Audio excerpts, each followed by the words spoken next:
Points marketing के platform से मैं हूं तैयब एजाज़।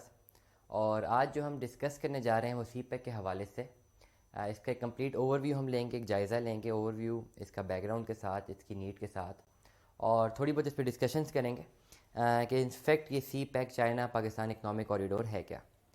तो सबसे पहले अगर हम स्टार्ट करते हैं सी पैक के, अगर बैकग्राउंड की तरफ जाते हैं, इसके ओवरव्यू की तरफ जाते हैं, तो स्टार्ट करते हैं एक टर्मिनोलॉजी से जिसे कहा जाता है सुपर पावर। अब किसी भी मॉडर्न वर्ल्ड में, इंटरनेशनल रिलेशंस में, सुपर पावर एक ऐसी टर्म है जो कि एक ऐसे मुल्क के लिए इस्तेमाल की जाती है जो कि इन टर्म्स ऑफ पावर कंसिडर किया जाए कि इसको टक्कर देने वाला कोई और है नहीं, तो that particular country will be known as a super power. So जैसा कि हम सब जानते हैं कि अमेरिका को सुपर पावर ही कहा गया है in terms of many aspects, the most powerful state of the world, technically और practically you can say, in terms of international relations या इंटरनेशनल इकनॉमिक्स की टर्म्स में। तो बात यह है कि what is the actual power is. Being a Muslim, हमारा तो एक ईमान है कि सुपर पावर वो एक अल्लाह ताला की ज़ात है और इसमें कोई दो राय नहीं है, कोई शक नहीं है। लेकिन ऑन द प्रैक्टिकल ग्राउंड्स अगर हम बात करें in terms of data, economics और बाकी चीज़ों को मद्देनज़र रखते हुए, तो America was consider to be the super power of the world. और पावर के एतबार से, मिलिट्री पावर के एतबार से, इकनॉमिक पावर के एतबार से उससे एक पावरफुल स्टेट माना जाता रहा है। अब एक चीज़ यहाँ पे बड़ी इंटरेस्टिंग है कि after world war one and two, specifically world war two के बाद, दुनिया को एक बात समझ में आ गई कि यार अब जिसके पास पैसा ज़्यादा है वो ही सुपर पावर है। ये एक कानून भी है दुनिया का। द पर्सन, या किसी अपने आप सोशल सोसाइटी के सेगमेंट को अगर आप लें एज एन एग्जांपल, तो जो लोग, जिस बंदे के पास पैसा ज़्यादा है, ultimate power belongs to him. तो अगर आप कंट्रीज़ के उस पर एतबार से आ जाएँ, तो वर्ल्ड वॉर टू के बाद बेसिकली दुनिया ने ये रियलाइज़ किया कि हाँ, अब आने वाले वक्तों में वही टॉप पे जाएगा जिसकी इकोनॉमी अच्छी है, इकोनॉमिक ग्रोथ जिसकी अच्छी है, और in terms of economics and wealth जो भी पावरफुल होगा वही अपनी जो डेटरेंस है उसको एक्सरसाइज करेगा दुनिया में।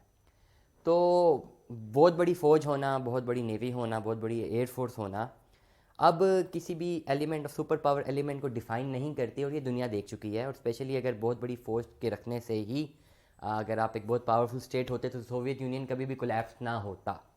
रशिया ने भी इस बात का अंदाज़ा बड़ी जल्दी लगा लिया था after the collapse of Soviet union कि इतनी बड़ी फ़ौज के रखने के बावजूद वो गिर गए, तो इट मीन्स के गलती कहीं ना कहीं पर थी। तो एक बात तो बिल्कुल अब तय है कि जनाब, पैसे होंगे, आपका बिज़नेस अच्छा होगा, आपकी इकोनॉमी ग्रो करेगी, आपकी जो कंट्री की इकोनॉमी है वो स्ट्रेंथन होगी, तो ही आप सस्टेन करेंगे दुनिया में। तो यूरोप ने तो बहुत पहले इसको अडॉप्ट कर लिया था, इस पर्टिकुलर को वेस्ट ने कर लिया था, इसलिए आज उनकी आप इकोनॉमिक ग्रोथ देखें। अमेरिका भी इस चीज़ को जानता था। सो रिफॉर्म्स आना शुरू हुए, दुनिया बदलना शुरू हुई, दुनिया के जो एस्पेक्ट से बदलना शुरू हुए, जो कंट्रीज़ की जो टॉप ऑफ द लिस्ट जो प्रायोरिटीज़ थी वो चेंज होना शुरू हुई हैं। तो उसके बाद फिर business economic growth is considered as the best priority for any state for the development perspective. तो वेस्ट इस बात को बहुत जल्दी से मान गया और अमेरिका भी बात मान गया, और फिर इसी चीज़ को उन्होंने अपनी प्रोडक्शन इकोनॉमी पे और ट्रेड पे काम किया और अपनी इकोनॉमी को काफ़ी ऊपर ले गए। तो इस वक्त दुनिया में अगर आपने डिफ़ाइन करना है कि who is the super power state, तो दो चीज़ें डिफ़ाइन करेंगी, उसका जीडीपी कितना और उसकी एक्सपोर्ट्स कितनी है। इन टर्म्स ऑफ इकनॉमिक्स कि उसकी इकोनॉमी की वैल्यू को डिफाइन करते हैं ये दो इंडिकेटर्स, बाकी भी बहुत सारे हैं लेकिन हम लिमिटेड इस बात पे बात कर रहे हैं। अगर तो आपका जीडीपी बेहतरीन है, GDP stands for gross domestic product, और ये भी एक अलग डिटेल है, इसको समझाएंगे हम अपनी नेक्स्ट वीडियोस में, बताएंगे कि जीडीपी बेसिकली होता क्या। और अपनी नेट एक्सपोर्ट्स, फॉर एग्जांपल एक आसान लफ्ज़ों में आपको बताना चाहूँगा, जीडीपी आपका ज़्यादा होना चाहिए और आपकी एक्सपोर्ट ज़्यादा होनी चाहिए। एक्सपोर्ट्स मतलब कि आप जितना माल अपने मुल्क में बना रहे हैं दुनिया में बेच कितना रहे हैं, वो जो आप बेच रहे हैं that is known as exports. उसका ग्राफ भी ऊपर होना चाहिए, जीडीपी का ग्राफ भी ऊपर होना चाहिए, तब ये दोनों फैक्टर्स डिफाइन करेंगे आपकी इकोनॉमिक स्ट्रेंथ को। अब दुनिया में 2000 गालिबन 11 या 13 तक अमेरिका के दोनों फैक्टर्स बहुत ऊपर थे, जीडीपी भी उनका बहुत अच्छा जा रहा था और एक्सपोर्ट्स भी बहुत बेहतर जा रही थी, और वो दुनिया का only super power in terms of this economic strength माना जा रहा था। लेकिन 2013 में जब चाइना ने उसके एक इंडिकेटर को टच किया ग्राफ पे जाके, तो दुनिया को पता चला कि हाँ अब एक नई इमर्जिंग पावर भी है जिसका नाम है चाइना, जो कि अपना जीडीपी बढ़ा भी रहा है और साथ अपनी एक्सपोर्ट भी बढ़ा रहा है। एक्सपोर्ट्स में वो 2013 में अमेरिका के करीब तरीन पहुंच गया, लेकिन जीडीपी में कम था। तो इस दो एस्पेक्ट्स को चाइना ने लेकर ग्रो किया और अब दुनिया को आहिस्ता आहिस्ता दोबारा बाईपोलर करने की कोशिश की गई है बगैर चाइना की जानिब से। अब यूनिपोलर और बाईपोलर क्या है, इसको समझना भी बहुत ज़रूरी है। बाईपोलर मींस कि दुनिया की सारी ताकत दो बड़ी ताकतों के पास है। सोवियत यूनियन के कोलैप्स होने से पहले 92 से पहले एक बड़ी पावर रशिया थी यहाँ पे, एक बड़ी पावर अमेरिका थी। ये दोनों बड़ी पावर्स थी और डेटरेंस थी एक दूसरे के ख़िलाफ़। कोई भी कंट्री, दो बड़ी पावर्स अपनी मर्ज़ी से पागल हाथी की तरह कुछ कर नहीं सकती थी दुनिया में, क्योंकि एक डेटरेंस थी, दूसरी साइड से अपोजिशन मिलती थी। But after the Soviet collapse in 1992 and big thank you to Pakistan as well, thank you कहें या इसको हिस्ट्री का जो भी एस्पेक्ट कहें, with the help of Pakistan, Americans were able to destroy the Soviet Union, to collapse the Soviet Union. तो खैर anyways ये पाकिस्तान के एस्पेक्ट पे बात हम इसलिए करेंगे क्योंकि हम सी पैक से ही बात करना शुरू हुए हैं और सी पैक के एलिमेंट्स को ही हम इसमें डालेंगे। तो मैं बताना चाह रहा हूँ कि पाकिस्तान की हमेशा से एक जोग्राफिकल भी इम्पोर्टेंस रही हैं, डिसीजन मेकिंग वाइज भी इसकी इम्पोर्टेंस रही है और दुनिया के जो बड़े बड़े मामलात हुए उसमें कहीं ना कहीं पर हम ज़रूर लाई करते हैं, इसलिए हमारी इंपॉर्टेंस को निगलेक्ट नहीं किया जा सकता। दुनिया भी इस चीज़ को मानती है। तो बात वही होगी कि पहले अमेरिका सुपर पावर, फिर ये साथ रशिया, एक दूसरे को डेटरेंस थी एक दूसरे की, थैंक्स टू अस कि हमने सोवियत तोड़ दिया और उसके बाद फिर एक ही सुपर पावर दुनिया में मर्ज हो गई जिसका नाम था यूनाइटेड स्टेट्स ऑफ अमेरिका, जो कि अभी तक अपनी पावर्स को एक्सरसाइज कर रहे हैं। और उसके बाद 92 के बाद आप देखें सिविल की जो अफ़गान वॉर हुई है और इराक वॉर हुई है, इससे बताया है कि अमेरिका ने अपने बड़े ही बेहतरीन तरीके से अपने जो डिसीजन हैं उनको इम्प्लीमेंट किया है और कोई उनको रेजिस्टेंस नहीं मिली है। तो बाईपोलर से जब दुनिया कन्वर्ट हो जाती है यूनिपोलर में, तो इसका सबसे बड़ा ड्रॉबैक ये भी है। तो दुनिया को बाईपोलर होना चाहिए, there should be two powers, दोनों क्रॉस में ईस्ट और वेस्ट साइड पे दोनों कोई बाईपोलर होना चाहिए, ताकि बदमस्त हाथी की तरह कोई भी स्टेट बिहेव ना करे। वेन एवर ऐसी कोई चीज़ें दुनिया में हों, हम एक ग्लोबल विलेज में रह रहे हैं, ई कॉमर्स का दौर है और दुनिया में अब जो भी कहीं पर भी होता है कहीं पर पता लग जाता है। So we are living in a global village.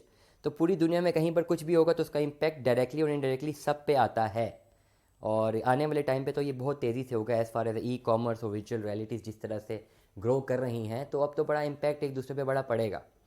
तो आर्गूमेंट यही है कि world should be bipolar in terms of strength, economical strength. Again economical strength कैसे होगी? जो दो कंट्रीज ऐसे दुनिया जिनके जीडीपी बेहतरीन है, जिनकी एक्सपोर्ट्स बेहतरीन है। पहले अमेरिका था, अब उसे चाइना टक्कर दे रहा है। तो अब आहिस्ता आहिस्ता इमर्जिंग में हम बाईपोलर वर्ल्ड की तरफ आ रहे हैं, जहाँ पे एक पावर चाइना के पास होगी, एक पावर होगी यूएस के पास। अब ये दो मुल्क नहीं होते, ये रीजन्स होते हैं। तो इन प्रैक्टिकली इंटरनेशनल रिलेशंस के टर्म में ये दो रीजन्स आपस में एक दूसरे को डेटरेंस दिखा रहे होते हैं। खैर इसकी एक अलग वो है। तो coming back to the point कि 2013 से अगर हम ऑनवर्ड चलें, तब चाइना हैव डिसाइडेड, उसने दुनिया को बताया कि भाई अब मैं भी एक एमर्जिंग सुपर पावर की तरफ जा रहा हूँ। वो कैसे मुमकिन है? कि जब उसकी इकोनॉमिकल ग्रोथ और इकोनॉमिकल स्ट्रेंथ बढ़ेगी। वो कैसे बढ़ेगी? जब उसका जीडीपी बढ़ेगा, डेफिनेटली प्रोडक्शन इकोनॉमी उसकी आएगी और डेफिनेटली उसकी है। जब उसकी प्रोडक्शन इकोनॉमी बनेगी तो डेफिनेटली फिर एक्सपोर्ट्स चाहिए उसको, उसे दुनिया को सामान बेचना है। अब ये जो दो कॉन्सेप्ट हैं ये बड़े इंपॉर्टेंट कॉन्सेप्ट्स हैं। अब बड़े ही अच्छे अल्फाज में, आसान अल्फाज में, माइक्रो लेवल पे हम डिस्कस करने की कोशिश करते हैं कि दो फैक्ट्रीज हैं, समझे, एक मेरी फैक्ट्री है, एक आपकी फैक्ट्री है, और हम दोनों एक चीज़ बना रहे हैं स्पेसिफिक, हम एक गिलास बना रहे हैं। और जब हम गिलास बना रहे हैं तो मेरी सप्लाई मार्केट में 3 दिन बाद पहुंचती है बर वक्त बनिस्बत आपकी सप्लाई से।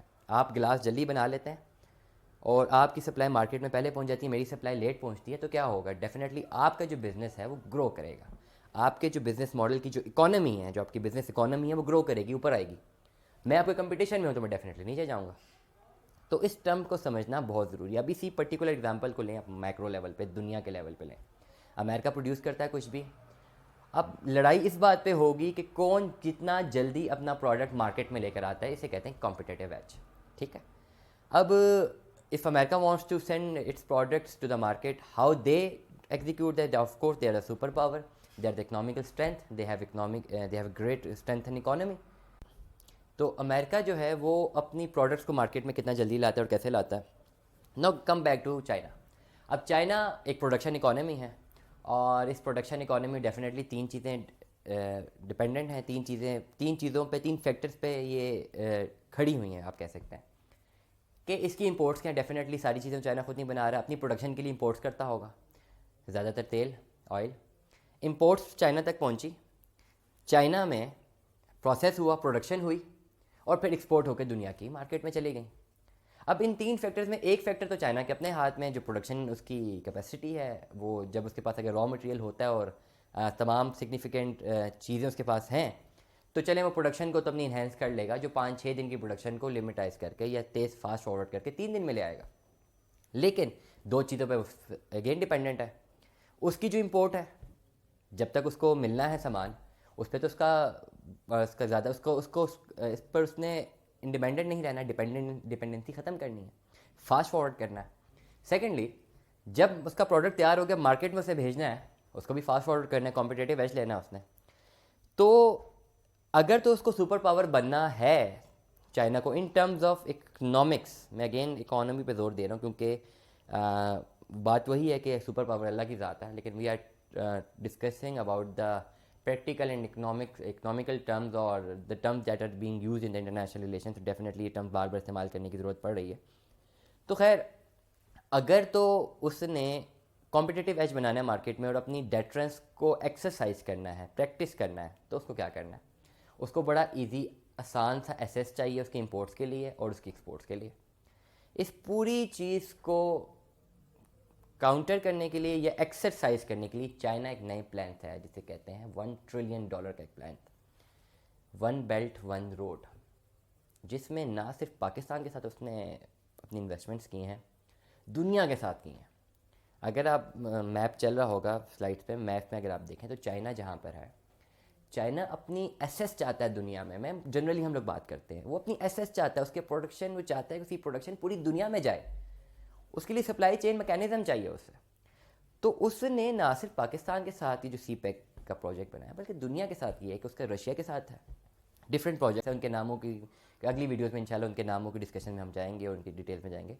एक बांग्लादेश के साथ कर रहा है, 2-4 ममालिक और जिसके साथ कर रहा है, बीच में एक हम है पाकिस्तान में। आप मैप में देख रहे होंगे पीछे, कि मैप में कैसे जियोग्राफिकली वो दुनिया से कनेक्ट करने की कोशिश कर रहा है। अब अगर हम इन टर्म्स ऑफ बात करते हैं सिर्फ पाकिस्तान की या वन बेल्ट वन रोड की, वन बेल्ट वन रोड उसका ये कॉन्सेप्ट है कि वो चाहता है कि उसकी जो एक्सपोर्ट्स और इंपोर्ट्स है दोनों बहुत तेज़ी से हों, चाहे दुनिया के किसी भी मुल्क से होते हुए आएँ या किसी भी मुल्क से होती हुई जाएँ, इन दोनों प्रोसेसेस में जो टाइम है वो मिनिमम इस्तेमाल होना चाहिए, ताकि उसकी प्रोडक्शन कैपेसिटी इंक्रीज़ करे, उसका कॉम्पिटिटिव एज मार्केट में ज़्यादा इन्हेंस करे। ठीक हो गया। अब ये करता है वो कि उसने वन बेल्ट वन रोड का कॉन्सेप्ट लेकर आया दुनिया में। इस वन बेल्ट वन रोड के कॉन्सेप्ट में भी उसने इकोनॉमिकली ऐसे बेहतरीन डिसीजंस लिए हैं जिसमें उसके अपने मुल्क की इकोनॉमी ख़राब नहीं होगी, और उल्टा ये इन्वेस्टमेंट जो कर रहा है एक लॉन्ग टर्म इन्वेस्टमेंट है जो कि आने वाले टाइम में इसे फ्रूटफुल बेनिफिट्स देगी। कैसे? अब जिस जिस मुल्क में उसने प्रोजेक्ट्स लगाए हैं, हम सभी जानते हैं, उसने डेफिनेटली जो वन बेल्ट वन रोड का कॉन्सेप्ट है, शाहराएँ, मोटरवे, कई जगह कुछ जगहों पर ये आपके क्या कहते हैं सी पोर्ट्स वगैरह, मे बी कनेक्टेड एयरपोर्ट्स हों या ना हो, इसको खैर डिटेल्स में बाद में जाएंगे। तो जिस जिस मुल्क में उसने ये साइन किया है अपना project one belt one road का, उसमें उसने बाकायदा इन्वेस्टमेंट्स दी हैं उस मुल्क को। अब जितने भी डेवलपिंग कंट्रीज़ हैं समेत हैं हमारे जो गरीब ममालिक हैं, उनके लिए तो ये चार चांद लग गया ना कि उनकी जो जियोग्राफिकल कंडीशंस हैं उनको इस्तेमाल किया जा रहा है और इन्वेस्टमेंट्स आ रही हैं। अब अगर लॉन्ग रन अप्रोच में देखा जाए, एक पर्टिकुलरली टू स्ट्रिक्टली कनेक्टेड अगर आप इकनॉमिक्स की तरफ रहें, जो इस तरह के हमारे तरह के मुल्क हैं जो डेवलपिंग कंट्रीज़ हैं, जो कि पॉवर्टी लेवल में जिनमें काफ़ी ज़्यादा है, हमारा सबसे बड़ा ड्रॉबैक है ही है कि हमने कभी अपने रिसोर्सेज को सही से इस्तेमाल ही नहीं किया। प्रॉब्लम ये जोग्राफिकली हमारी जो कंडीशन हैं, जोग्राफिकली हमारे पास जो लैंड है, मैं अपने समेत बाकी तमाम ममालिक की भी बात कर रहा हूँ, हमारे पास रिसोर्सेज बहुत अच्छे होंगे, जोग्राफिकल लैंड अच्छा होगा, एसेट्स अच्छे होंगे, एवरीथिंग हमारे पास होंगी, लेकिन हमने उन्हें प्रॉपर कैपिटलाइज नहीं किया, प्रॉपर हमने उनको एग्जीक्यूट नहीं किया, रिसोर्सेज का सही इस्तेमाल नहीं किया। इसमें बहुत सारे फैक्टर्स हैं, क्यों नहीं किया गया, dates a very question mark. बहुत सारे लोग इस पर इन्वॉल्व होते हैं, बहुत सारे स्टेट एक्टर्स इन्वॉल्व होते हैं, मशीनरी इन्वॉल्व होती है, स्टेट मशीनरी, ब्यूरोक्रेसी, पॉलिटिशियंस, कि एक चीज़ आपके पास है, आपके पास रिसोर्सेज अच्छे खासे हैं, लेकिन आप फिर भी उससे प्रॉपरली यूटिलाइज नहीं कर रहे और फिर बाहर से आपको इमदाद लेना पड़ती है, तो ये एक बड़ा प्रॉब्लमेटिक स्ट्रक्चर है आपके अपने लिए। फॉर एग्जांपल आप घर में हैं, आप माइक्रो लेवल पे इस चीज़ को हम डिस्कस करते हैं, एग्जांपल लेते हैं। घर पे आप घर में 5-6 लोग हैं, 6-7 लोग हैं, आपके पास अच्छा सा एक रकबा है, एक अच्छी लोकेशन पे आपके पास एक घर है और आपके पास रिसोर्सेज भी उस घर में अच्छे हैं, उसका कनेक्शन ऑफ रोड अच्छा है, आप उस घर से अपना बिजनेस अच्छा से ऑपरेट कर सकते हैं। आपके पास स्किलफुल लोग हैं, पढ़े लिखे लोग हैं आपके घर में जो कि बाहर जाके कमा के आपको पैसे भेज सकते हैं। ये तमाम रिसोर्सेज होने के बावजूद भी आप उन रिसोर्सेज को प्रॉपर्ली यूटिलाइज नहीं करते और अपने जो घर की इनकम है, मंथली इनकम, उसको नीचे लाते जाते हैं और ऐसे मामला पे ले आ जाते हैं जब आप नेगेटिव में चले जाते हैं और आपको फिर लोन्स लेने पड़ते हैं अपने घर को चलाने के लिए। तो इसमें किसी और का गुनाह तो नहीं है, इसमें किसी और को आप इसमें किसी और को आप क्या कह सकते हैं, इसमें प्रॉब्लमेटिक नहीं साबित कर सकते। उसका कसूर नहीं है, आपका अपना कसूर है कि आपने अपने रिसोर्सेज को प्रॉपर्ली यूटिलाइज ही नहीं किया हुआ। सबसे बड़ी प्रॉब्लम ये है। तो जब आप एक ऐसे एस्पेक्ट में आएँ कि अगेन मैं बात कर रहा हूँ कि आपके पास एक पिंडी जैसी लोकेशन में, समझे इस्लामाबाद में आपके पास 4 कनाल की कोठी है और आपके पास 8-10-12 लोग हैं घर में जो कि स्किलफुल हैं, पढ़े लिखे हैं। आप उस पर्टिकुलर लैंड में समझें आप प्रोडक्शन भी कुछ कर सकते हैं, कॉन्टेक्ट्स भी यूज़ कर सकते हैं, रोड एक्सेस भी आपके पास करीब है और फिर भी आप इनकम नहीं कर सकते, अपने घर की मंथली इनकम पे आ नहीं सकते और आप नीचे की तरफ जाते हैं, तो इसमें आपका ही कसूर है ना। और फिर इसमें अल्टीमेटली फिर कोई और आपके आके अगर आपको बोरोड मनी देता है या आपको कर्जा देता है या इन्वेस्टमेंट करता है, तो आप बहुत खुश हो गए कि अगले ने आके इन्वेस्टमेंट कर लिया। अब आपके घर में आके कोई और आके अगर घर बनाएगा तो आप तो बहुत खुश हो गए कि जी एक आउटलायर ने आके आपका घर बना दिया, लेकिन उसके भी कुछ अपने इफ़ एंड बट्स है ना। वो क्यों, मैं क्यों किसी के घर में जाकर अपनी इन्वेस्टमेंट करूँगा? मैं आपके घर में आके, अगर आपका खस्ता हालत घर है और प्राइम लोकेशन में, मैं क्यों बनाऊँगा उससे? Why? This is a question mark ना। तो डेवलपिंग कंट्रीज़ के साथ ये मसाइल हैं कि उनके करप्शन ने, और एक फैक्टर मैं कहूँगा कि कौम का अपनी ज़मीन के साथ इतना ज़्यादा लगाव उबुल इतनी उस लेवल तक ना होना जो कि इन कंट्रीज़ की थी, जैसा चाइना या अमेरिका की पावर लें, ब्रिटेन की एग्ज़ाम्पल लें। इन्होंने अपने मुल्क के साथ हमेशा हुबुल-वतनी दिखाई है और इन्होंने हमेशा अपने मुल्क को टॉप पे रखा। हम लोगों ने बदकिस्मती से काफ़ी लोगों ने नहीं रखा, मैं सब की बात नहीं करता, लेकिन चलिए ये एलिमेंट्स हैं जिनकी वजह से हमें इस तरह के एक वक्त आ जाता है कि हमें इस तरह की इन्वेस्टमेंट्स को भी बड़े प्रॉफिटेबल अंदाज में बयान करना पड़ता है कि जी तो बहुत अच्छा हो गया, क्योंकि वो हमारी अपनी नाअहली की वजह से ही हुआ और लॉन्ग टर्म में बड़े बुरे इम्पैक्ट आएंगे। लेकिन येट अगेन प्रैक्टिकल टर्मिनोलॉजीज़ पे आते हैं और सीधे टू द पॉइंट बात करते हैं। तो ये इश्यूज़ हैं। अब अगर बात की जाए चाइना की, जो उसने जहाँ जहाँ पे इन्वेस्टमेंट्स की हैं उसने अपने इंटरेस्ट के लिए किए हैं डेफिनेटली, और बड़ा अच्छा इंटरेस्ट लेगा इकोनॉमिकली और प्रैक्टिकली अगर देखा जाए प्रेजेंट में शॉर्ट टर्म अप्रोच पे। तो तमाम ममालिक जहाँ पे ये वन बेल्ट वन रोड का कॉन्सेप्ट बना है और कंस्ट्रक्शन हुई हैं और सब कुछ हुआ है, वो अब ममालिक बहुत खुश हैं समेत हमारे कि जी बड़ा ज़बरदस्त डेवलपमेंट हो गई है और ये हो गया और वो हो गया। लेकिन हम ये नहीं जानते कि जो इन्वेस्टमेंट कर रहा है उसके बेनिफिट्स ज़्यादा हैं क्या, हमारे बेनिफिट ज़्यादा हैं? इसे कहते हैं कुछ एनालिसिस किया जाए कि आपके क्या बेनिफिट्स हैं, हमारे क्या बेनिफिट्स हैं, ये इन्वेस्टमेंट से हमें क्या फ़ायदा होगा, आपको क्या होगा। लॉन्ग टर्म अप्रोच देखी जाती है हमेशा। डेवलपिंग कंट्रीज़ का मसला ये है, शॉर्ट टर्म अप्रोच देखते हैं। तो खैर एनीवेज, अब चाइना ने जहाँ जहाँ पे भी अपनी इन्वेस्टमेंट की है अपनी लॉन्ग टर्म अप्रोच के लिए की है। जिस जिस जगह पे की है वो कंट्री सोच रही जी उनकी डेवलपमेंट हो गई है, शॉर्ट टर्म है। अब लॉन्ग टर्म अप्रोच में चाइना एक दो चीज़ें ट्विस्ट और लेकर है इस इन्वेस्टमेंट्स में। इस इन्वेस्टमेंट उसने किया ये है कि उसने आपको पैसे नहीं दिए, उसने आपको सर्विसेज दे दी। उसने कहा हम आपको रोड बना के दे देंगे, जिसमें 3000 किलोमीटर लॉन्ग है, कमो बेश थोड़ा ही, जो हमारा पूरा सी पैक का रूट है, सी पैक का। उसने कहा मैं आपको बना के दे दूँगा रोड, आप ना बनाए, मैं पैसे नहीं देता, मैं खुद बना लेता हूँ। अब इसमें एक टर्म और है कि इसमें जितनी लेबर है और जो भी मशीनरी और जो भी इसकी क्या कहते हैं, इसकी इम्प्लीमेंटेशन है, वो सारी चाइनीज़ कंपनी की है। तो मीन्स क्या कि चाइना का पैसा चाइना में ही रहा, चाइना गवर्नमेंट से पैसा रिलीज़ होके चाइना जो प्राइवेट सेक्टर में चला गया और ये घूम गया। तो उसकी इकोनॉमी को तो कोई लॉस हुआ ही नहीं, वो तो इन्वेस्टमेंट करके भी प्रॉफिटेबल डोमेन में चला गया। और आप इन्वेस्टमेंट लेके भी हार्ड कैश आपके पास आया नहीं, सिर्फ प्रोडक्ट और सर्विस आई, और वो सर्विस भी आपको खुद पे नहीं हुई, सर्विस तो उसने खुद ले ली, उसकी जो अमाउंट थी। तो इस तरह के एस्पेक्ट से उसको शॉर्ट टर्म में भी कोई ख़ास नुकसान नहीं हुआ और लॉन्ग टर्म में तो उसका बेनिफिट है ही है। तो अब आते हैं हम डायरेक्टली सी पैक की तरफ। अब चाइना वांटेड कि उसकी जो एक्सपोर्ट्स हैं वो जल्द से जल्द मार्केट में पहुंचे, स्पेसिफिकली जो मिडिल ईस्ट की मार्केट है, और दूसरा जो उसकी तेल की इंपोर्ट्स हैं वो भी फास्ट एंड हो जाएं, तेज़ी में आ जाएं। इसी चीज़ को काउंटर करने के लिए उसने अपने सी पैक प्लान बनाया। स्पेसिफिकली हम पाकिस्तान की तरफ आ रहे हैं कि खुंजराब से लेके कैसे कनेक्ट करता है, मकरान कोस्ट तक जाता है और फिर ये गवादर पोर्ट पे भी जाएगा। गवादर पोर्ट भी बन रहा है, बन चुका है ऑलमोस्ट। तो अगर तो गवादर पोर्ट के अलावा इंडियन ओशन से अगर वो दूसरा रूट ले, अभी मैप से आपको दिखाया जाएगा, तो उसकी जो इंपोर्ट्स हैं, स्पेसिफिकली तेल की जो इंपोर्ट्स हैं, वो एक बड़े लॉन्ग रूट से चाइना तक कनेक्ट कर रही हैं, जिसमें उसका टाइम कंज्यूमिंग ज़्यादा, अगर सी पैक ना हो तो। और उसकी जो एक्सपोर्ट्स हैं वो भी बड़े लॉन्ग रूट से मिडल ईस्ट की मार्केट में आ रही हैं, जिसमें उसकी टाइम कंज्यूमिंग ज़्यादा, कॉम्पिटेटिव है, जिसे मार्केट में नहीं मिल रहा। अब पाकिस्तान की ज्योग्राफिकल कंडीशन ऐसी है जो कि चाइना को डायरेक्ट कनेक्ट कर सकती है इंडियन ओशन से, और वो इंडियन ओशन पे जाना चाहता है, उसका एसेस मिले इंडियन ओशन पे। इंडियन ओशन में उसका एसेस जितना करीबी मिलेगा, उस इंडियन ओशन के एसेस से उसकी दो चीज़ें होंगी। एक तो उसकी इंपोर्ट्स जो कि लंबे रूट से उस तक पहुंच रही हैं, वो सीधा इंडियन ओशन से गवादर पोर्ट से डायरेक्ट चाइना तक जाएंगी। और जो उसकी एक्सपोर्ट्स हैं जो कि लंबे रूट से मिडल ईस्ट पे जा रही हैं, वो डायरेक्टली खुंजरात से सीधा ही आपके गवादर पोर्ट पर, यहाँ से इंडियन ओशन पे। तो उसको कॉम्पिटेटिव एज काफ़ी मिलेगा मार्केट में। और वो अगर लेट सपोज कोई 15 दिन में अगर अपना प्रोडक्ट मार्केट में पहुंचा रहा था, तो वो शायद 5 या 6 दिन में पहुंचा देगा, तो उसे कॉम्पिटेटिव एज मिलेगा। कॉम्पिटेटिव एज मिलेगा तो उसका जीडीपी बढ़ेगा, जीडीपी बढ़ेगा, उसकी एक्सपोर्ट्स बढ़ेंगी। तो वो जो रेस थी जहाँ से हम स्टार्ट हुए हैं कि उसने अपने ग्राफ को ऊपर लेके जाना है अमेरिका के बिल्कुल साथ, तो इस पूरे इनिशिएटिव से उसको जो है काफ़ी एज मिलेगा और वो ग्रो करेगा। तो जब कभी भी सुपर पावर्स कहीं पर इन्वेस्ट करती हैं, बड़े ममालिक कहीं पर इन्वेस्ट करते हैं, जैसे मैंने पहले भी बोला, तो उनके बड़े लॉन्ग टर्म फ़ायदे होते हैं, फ़वाइद होते हैं, और शॉर्ट टर्म में उनके बेनिफिट्स होते हैं। लेकिन इनकी पॉलिसीज़ में एक बहुत अच्छी एक और पॉलिसी ये भी है कि जहाँ जहाँ पे इन्वेस्टमेंट ये लोग करते हैं, वहाँ के लोगों को भी फ़ायदा मिलता है, फ़वाइद मिलते हैं। अब इस टर्म को समझना बहुत ज़रूरी है। दुनिया में बिज़नेस करने की दो टर्म्स हैं। If you talk about the business, आप इंडिविजुअल सोसाइटीज़ की अगर बात करें, एक वो बिजनेसमैन है जो अगर अपना फ़ायदा सोचता है, जो कि सिर्फ अपना फ़ायदा सोचेगा और वो ग्रो करना चाहता है।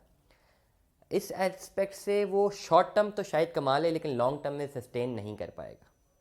कामयाब बिजनेसमैन ऐसा है जो कि हमेशा अपने साथ साथ अपने मुल्क और बाकी लोगों का भी फ़ायदा सोचता है, और जितने एलिमेंट्स उसके साथ या जितने एक्टर्स उनके साथ मिल जाते हैं, उसका भी वो फ़ायदा सोचता है।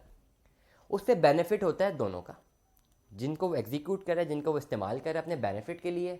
अगर थोड़ा बहुत फ़ायदा उनको भी मिलेगा तो वो डेफिनेटली काम मज़ीद करेंगे और ग्रो करेंगे। ये जो ग्रो करेंगे तो डायरेक्टली और इनडायरेक्टली जो इन्वेस्टमेंट कर रहा है वो भी ग्रो करेगा। अब हम बात करते हैं सीधा सी पैक पे कि चाइना कितनी इन्वेस्टमेंट पाकिस्तान में तो आ रही है, आ चुकी है ऑलमोस्ट, अब तो 2023 में कंप्लीट भी हो जाएगा।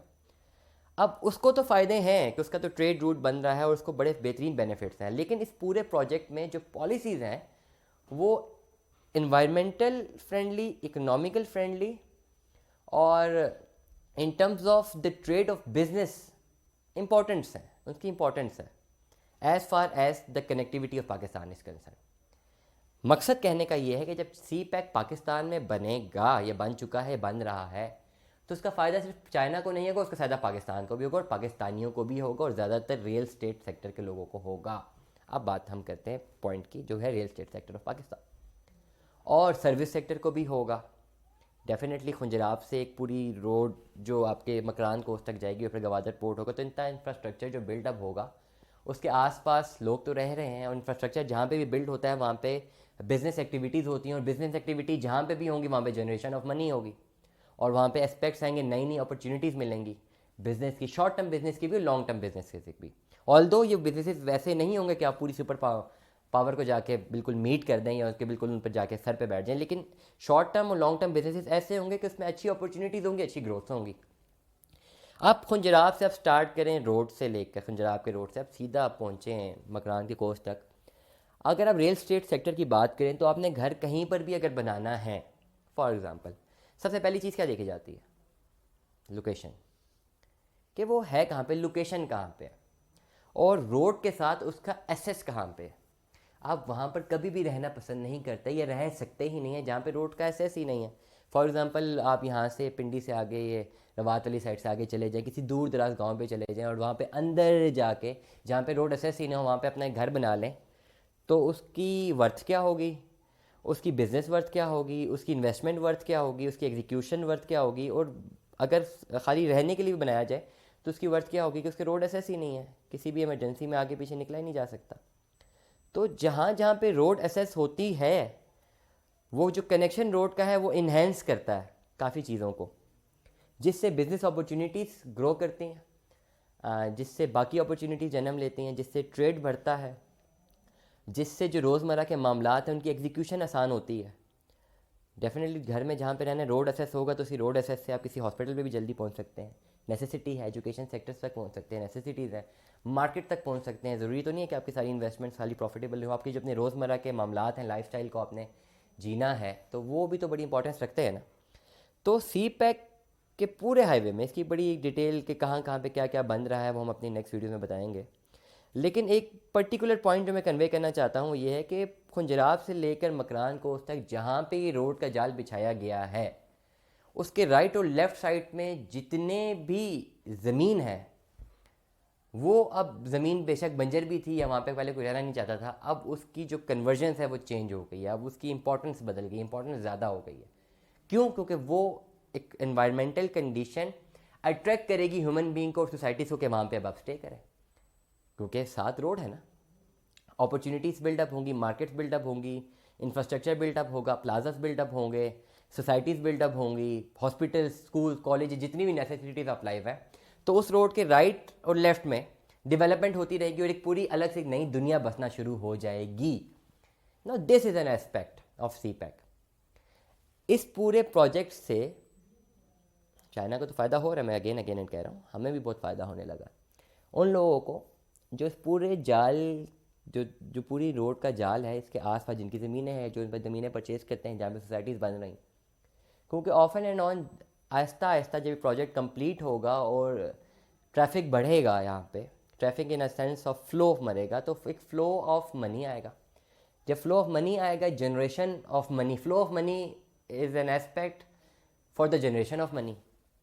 Now generation of money is an aspect for the GDP growth, GDP उससे बढ़ता, प्रोडक्शन इकोनॉमी आ सकती है, आएगी, ट्रेड इकोनॉमी बढ़ेगी और बाकी जो business connected with the daily needs हैं वो इन्हेंस होंगे। तो सी पैक खुंजराब से लेकर एंड तक जाते हुए इस रोड के राइट और लेफ्ट में जहाँ जहाँ पे सुटेबल कंडीशंस फॉर लिविंग हैं वहाँ पे अगर तो कोई सोसाइटी बिल्डअप होगी तो बड़ा प्रॉफिटेबल वेंचर है, इन्वेस्टर के लिए भी जो बना रहा है, जो इस कॉन्सेप्ट से आ रहा है, कंस्ट्रक्टर के लिए भी जो बना के दे रहा है, रहने वाले के लिए भी। और दो इन्वेस्टमेंट्स होती है ना, एक लॉन्ग टर्म इन्वेस्ट करना चाहता है, कोई इन्वेस्ट करना चाहे वहाँ पे जहाँ से प्रॉफिट ले वो भी इसको मिलेगा, और कोई अपने एसेट को इन्वेस्ट करना चाहता है ताकि वो वहाँ पे मुस्तकबिल में जाके रहे तो वो भी रह सकता है। तो ये जो दोनों मामलात हैं ये दोनों बड़े प्रॉफिटेबल होंगे as far as the connection of Pakistan is concern. अब हम बात करते हैं कि कहाँ से स्टार्ट होता है और कहाँ से नहीं स्टार्ट होता। अगर आप हम ओवरव्यू दें, अगर हम पिंडी इस्लामाबाद के एस्पेक्ट से बात करें तो ये जो कनेक्टिविटी है रोड्स की, ये काफ़ी चीज़ों को कनेक्ट करती है। ये मोटरवे को कनेक्ट कर रही है, M1 को, M2 को कनेक्ट कर रही है, DI खान को कनेक्ट कर रही है। ये रोड अगर आप कराची से निकलते हैं, कराची, हैदराबाद, सखर, मुल्तान, लाहौर, अब लाहौर से जब आप इस्लामाबाद की तरफ आएँ, इस्लामाबाद, फिर यहाँ से मानसेरा, और वो अब इस पर्टिकुलर रीजन में जहाँ जहाँ पे इसके आसपास सोसाइटीज़ बिल्डअप होंगी वहाँ का वेंचर बढ़ेगा। क्यों? क्योंकि कैपिटल के करीब होगा। लाहौर और इस्लामाबाद दो बड़े ही इंपॉर्टेंट शहर हैं पाकिस्तान के और ज़्यादातर लोग यहाँ पर रहना पसंद करते हैं और यहाँ पे जो अपॉर्चुनिटीज़ हैं डेफिनेटली ज़्यादा हैं। कराची में भी हैं, लेकिन हम सेक्टर की बात करें, पिंडी इस्लामाबाद से अपर इस नॉर्थ की बात करें हम यहाँ पे, जहाँ पे हम रह रहे हैं पिंडी इस्लामाबाद के सेक्टर की, तो इधर सी पैक रूट के आसपास जितनी भी सोसाइटीज़ बनेंगी, जो बन रही हैं, वो सारी की सारी प्रॉफिटेबल होंगी इन एवरी टर्म। जैसे कि हमने देखा कि ये अगर आप मोटरवे से इस्लामाबाद की तरफ इंटर होते हैं तो आज से कुछ चंद साल पहले यहाँ पे कुछ भी नहीं था, लेकिन अब देखें वहाँ पे टाउन्स बने हैं, डेवलपमेंट हो रही है। तो इट मीन्स के रोड कनेक्शन जहाँ जहाँ पर भी होता है वहाँ पे आसपास के जो ज़मीन है वो डेफिनेटली उसकी वर्थ बढ़ जाती है। और ये एक बेसिक प्रिंसिपल है, इसमें कोई दो राय नहीं है। तो डेफिनेटली आपकी फोरकास्टिंग जो है हमेशा होनी चाहिए कि जहाँ जहाँ पे ये रोड एसेस बढ़ रही है या जहाँ जहाँ पे कंस्ट्रक्शन हो रही है in terms of road and communication, ये जो ट्रांसपोर्ट कम्युनिकेशन की बात कर रहा हूँ, उसके आसपास का जो भी लैंड होगा वो ऑटोमेटिकली आने वाले टाइम में वो उसकी वर्थ बढ़ेगी। तो अब यही बात करते हैं, मैं इस्लामाबाद अब इंटर हूँ तो कुछ आज से आने वाले एक 10 साल पहले की बात करें, 7-8 साल पहले की बात करूँ, यहाँ पे कोई चीज़ होती ही नहीं थी, लेकिन अब ऐसे बेहतरीन टाउन्स बन गए हैं राइट लेफ्ट पे और उस जगह की इंपॉर्टेंस काफ़ी गुना बढ़ गई है। तो अब पर्टिकुलरली इस एस्पेक्ट को देखें कि 8-10 साल पहले जो कि लोग सोच रहे थे कि यार यहाँ पे कुछ भी नहीं बच सकता, और वो इस एलिमेंट को निगेट कर रहे थे, उसको एग्री नहीं कर रहे थे कि यार यहाँ पे मेन रोड है, ये क्या कहते हैं मोटरवे है, यहाँ से गुजर रही है मोटरवे, उसको निगेट कर रहे थे, उसको इंपॉर्टेंस को उन्होंने नहीं जाना और वहाँ पे इन्वेस्टमेंट्स नहीं की, तो डेफिनेटली आज वो लॉस में है। और जिन्होंने इस रोड की इंपॉर्टेंस को जाना है और इन्वेस्टमेंट की हैं, आज वो देखें प्रॉफिट में है। तो इसी तरह अगेन मैं अपने आर्गूमेंट पे आता हूँ कि जहाँ जहाँ पे ये रोड होगी, अगर आप टुकड़ा उठा के देखें यहाँ से या लाहौर से ऑनवर्ड इस्लामाबाद मानसेरा तक, इस पूरे सी पैक के रूट में जहाँ जहाँ पे इनकी कंस्ट्रक्शंस हैं, इसके आसपास का जितना भी लैंड है वो आने वाले टाइम में वो अर्बनाइज हो जाएगा, अच्छा खासा अर्बनाइज होगा। और इसमें जो पॉपुलेशन ग्रोथ है वो काफ़ी ज़्यादा होगी। पॉपुलेशन ग्रोथ के आने से वहाँ पे उस पर्टिकुलर एरिया का जो एक लोकल माइक्रो लेवल पे एक जो प्रोडक्शन है वो बढ़ेगी, वहाँ पे ट्रेड बढ़ेगा, वहाँ पे कस्टमर्स बढ़ेंगे, हर सेक्टर ऑफ बिजनेस और हर सेक्टर ऑफ लाइफ की अपॉर्चुनिटीज़ वहाँ पे एग्री करेंगी, वहाँ पे एग्री मतलब वहाँ पे डेवलप करेंगी और डेवलप होंगी। अब मोटरवे से अब एक और कनेक्शन जा रहा है DI खान की तरफ। DI खान का जो रोड है वो भी एक सी पैक का हिस्सा। अब उस रोड पे, पर्टिकुलर रोड पे जाते हुए भी राइट लेफ्ट पे जो भी लैंड होगा वो आने वाले टाइम पे प्रॉफिटेबल है। और वहाँ पे जो करंट सोसाइटीज़ बन रही हैं या बनेंगी या इंफ्रास्ट्रक्चर में हैं या चल रही हैं, वो अभी और आने वाले टाइम में उनमें अच्छा खासा कंपैरिजन होगा इन टर्म्स ऑफ देयर वैल्यू, उनकी नेट वैल्यू बढ़ेगी। तो इसी तरह मैं ये कहना चाहूँगा, मैं फोकस करना चाह रहा हूँ कि आप गूगल अर्थ से ही देख लें, या किसी दिन अगर आप अपने घरों से निकलते हैं और देखते हैं, तो आप उन तमाम रोड्स को असेस करें, वहाँ तमाम जगहों पर जाएँ जहाँ पे रोड असेस है, जहाँ पे गाड़ी का जाना बहुत आसान है, उसके आसपास के लैंड को सुपरवाइज़ करें, उसको स्टडी करें, उसके इफ़ एंड बट्स को देखें वो किन की मलकियत है, क्या है वहाँ पे, क्या नहीं हो रहा, और प्रिडिक्ट कर जाएं कि आने वाले 5-10 सालों में ये टोटली अर्बन ग्रोथ यहाँ पे आपको नज़र आएगी, पॉपुलेशन इंक्रीज नज़र आएगा और डेवलपमेंट नज़र आएगी। ये हो ही नहीं सकता कि यहाँ पे डेवलपमेंट नहीं होगी, होगी। विद इन 5 to 10 ईयर्स ये पूरा एक चेंज आने लगा है।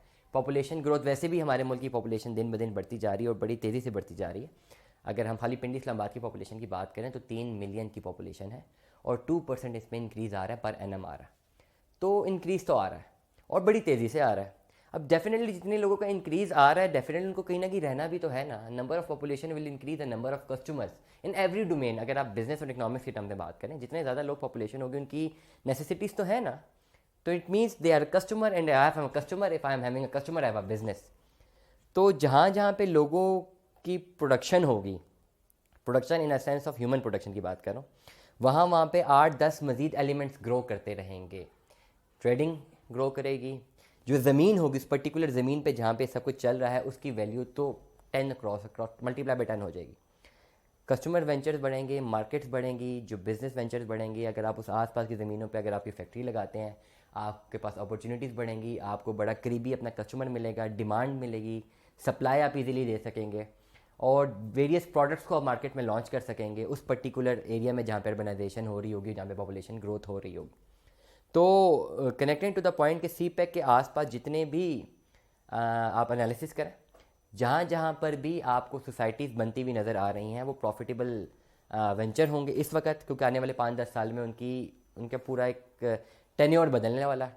और वहाँ पे ली हुई ज़मीन या घर या कंस्ट्रक्शन 3-4 एस्पेक्ट में बड़ा फ़ायदा देंगी। नंबर 1, अगर हाउस होल्ड के हवाले से ली जाए तो डेफिनेटली हाउस होल्ड की वहाँ पे वैल्यू बढ़ेगी, कमर्शियल हवाले से ली जाए तो बढ़ेगी, और प्रोडक्शन हवाले से भी अगर ज़मीन वहाँ पे ली जाए तो वो भी बड़ी फ्रूटफुल साबित होगी, क्योंकि इसमें तीनों एस्पेक्ट वहाँ पे मिलेंगे। प्रोडक्शन एस्पेक्ट में मैं काफ़ी ज़ोर दे रहा हूँ क्योंकि ये हमारी अब नीड है और आने वाले टाइम पे हमें मजबूरन अपनी पूरी इकोनॉमी को प्रोडक्शन साइड पे ले जाना पड़ेगा, तभी हम सर्वाइव कर पाएंगे। तो this is the right time to invest on the right place, to visit all the things. आप आजकल सोशल मीडिया का दौर है, जगह जगह का आप विजिट कर सकते हैं। आप घर बैठे हर एरिया की का तमाम बायोडाटा, तमाम उसकी जितने भी सरकमस्टांसेस हैं, डाटा है, आप ले सकते हैं, बड़ी इजीली ले सकते हैं। तो उन तमाम जगहों को कंसिडर करें जो इस पूरे जाल के आस पास स्टे कर रहे हैं, जो लैंड्स हैं, जो लैंड जिनके NOC मिल रहे हैं, जिनको जो लीगल हैं, जहाँ पे कंस्ट्रक्शन हो रही है, डेवलपमेंट हो रही है, उस पर्टिकुलर डेवलपमेंट एस्पेक्ट्स को स्टडी करें और अपनी फ्यूचर इन्वेस्टमेंट्स वहाँ पे करें। सो आज के लिए इतना ही। तैयब इजाज़ को पाइंस मार्केटिंग के प्लेटफॉर्म से सुनने का बहुत शुक्रिया। इंशाल्लाह हम आने वाली वीडियोज़ में मज़ीद मालूमात के साथ आपके सामने पेश होंगे। So stay tune with us. Thank you. अल्लाह हाफिज़।